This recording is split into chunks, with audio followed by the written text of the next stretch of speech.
Here I have OUKITEL WP23, and today I'm going to show you how to enter Fastboot mode on this device.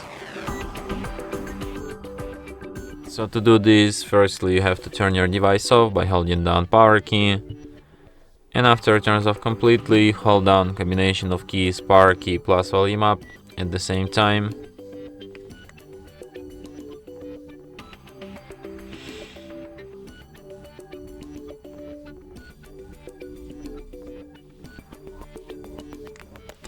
And here in this mode, using volume up you can navigate, and using volume down you can select.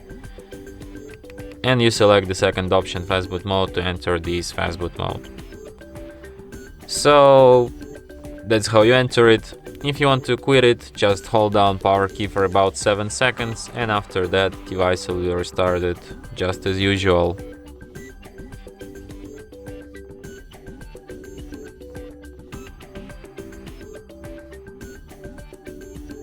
And that's it.